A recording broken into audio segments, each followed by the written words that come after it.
देखिए, आज का चैप्टर है एवरेज। एवरेज का मतलब औसत। आज हम औसत का अध्ययन करेंगे, इसके कुछ सामान्य नियम का। इसके बाद फिर हम उसके प्रश्नों को हल करेंगे। देखिए, पहले इसके सामान्य नियम क्या हैं। औसत बराबर क्या होता है? दिए गए परिणामों का योग बटे परिणामों की संख्या होती है ना।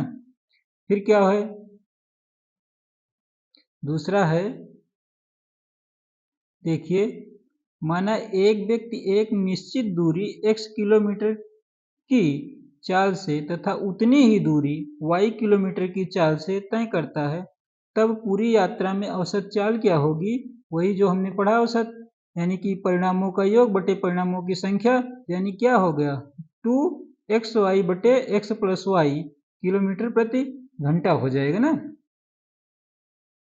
फिर देखिए क्या है, समांतर श्रेणी। समांतर का मतलब एक क्रम में जो श्रेणियां आती रहेगी उसी क्या हम समांतर कहेंगे। जैसे देखिए, पहला पद ए है तो इसके बाद क्या आएगा? ए प्लस डी, इसके बाद ए प्लस 2d, इसके बाद क्या आएगा? ए प्लस 3d डॉट डॉट। ये एक समांतर श्रेणी है। जब एक एक समांतर श्रेणी है तो इसका प्रथम पद क्या है? ए है। सर्वांतर मतलब दो पदों के बीच का जो अंतर होगा उसे हम सर्वांतर कहते हैं, उसको हम डी से प्रदर्शित करते हैं। तो इसका अगर n वां पद ज्ञात करना होगा समांतर श्रेणी का, तो उसका हमें सूत्र क्या है? देखिए, tn का मतलब n वां पद बराबर होगा a प्लस ब्रैकेट में n minus one into D होगा। a का मतलब प्रथम पद और n मतलब पद, मतलब कितने पद ज्ञात करना है, और माइनस वन डी का मतलब सर्वांतर हो जाएगा।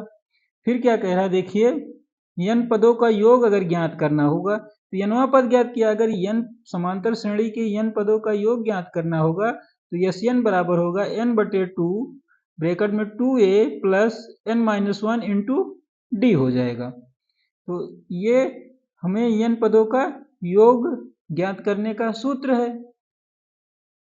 फिर देखिए अगला क्या है, प्रथम n प्राकृतिक संख्याओं का योग। मतलब प्रथम शुरू से लेके कुछ संख्याओं तक प्राकृतिक संख्याओं का योग हमें ज्ञात करना होगा। तो देखिए, जैसे प्राकृतिक संख्या है 1 plus 2 plus 3 dot dot n तक, है ना। अगर इन संख्याओं का योग ज्ञात करना तो उसका सूत्र क्या है? n बटे 2 n ब्रैकेट में n प्लस वन। इस सूत्र से हम प्रथम n प्राकृतिक संख्याओं का योग ज्ञात कर लेंगे। फिर क्या कह रहा है दूसरा, प्रथम n विषम संख्याओं का। विषम संख्याएं मतलब विषम 1 3 5 विषम संख्याएं होंगी जो 2 से नहीं कटेंगी, वो विषम होंगी। तो यानी जो विषम संख्याएं, देखिए 1 है, 3 है, 5 है, यानी प्रथम जो है dot dot n 2n minus one. अगर इनका योग ज्ञात करना होगा तो क्या होगा? n का स्क्वायर होगा। इस सूत्र से हम प्रथम n प्राकृतिक संख्याओं का योग ज्ञात कर लेंगे।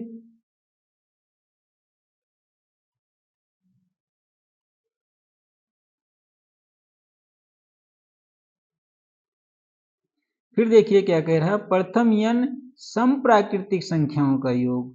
विषम का ज्ञात किया हमने, तो सम अगर होंगी तो प्रथम n सम संख्याओं का योग ज्ञात करना होगा। तो जैसे देखिए, प्रथम n प्राकृतिक सम संख्याएं जो हैं 2 4 6 प्लस डॉट डॉट 2n तक है। तो इसका जो है, इसका सूत्र है n ब्रैकेट में n प्लस वन। इस सूत्र से हम प्रथम n सम प्राकृतिक संख्याओं का योग ज्ञात कर लेंगे। फिर अगला क्या है, देखिए, प्रथम n प्राकृतिक संख्याओं के वर्गों का योग ज्ञात करना होगा। जैसे देखिए, प्रथम n वर्ग प्राकृतिक संख्या 1 का स्क्वायर धन 2 का स्क्वायर धन 3 का स्क्वायर धन डॉट डॉट n स्क्वायर है।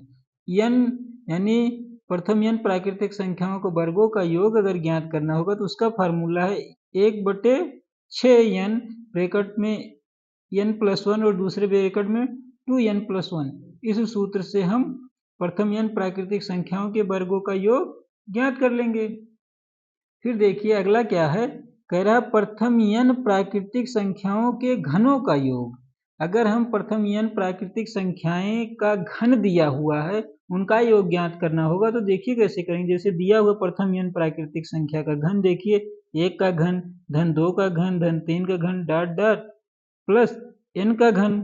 अगर इन प्रथम n घन संख्याओं घनों का योग ज्ञात करना होगा तो इसका सूत्र क्या है? देखिए 1/2 n ब्रैकेट में n प्लस वन पूरे का होल स्क्वायर। इस फार्मूले से हम जो है प्रथम n प्राकृतिक संख्याओं के घनों का योग ज्ञात कर लेंगे।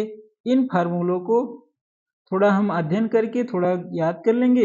इसके बाद जो है हम औसत के प्रश्नों का अध्ययन करेंगे इसके अगले वाले चैप्टर में। तब तक के लिए धन्यवाद।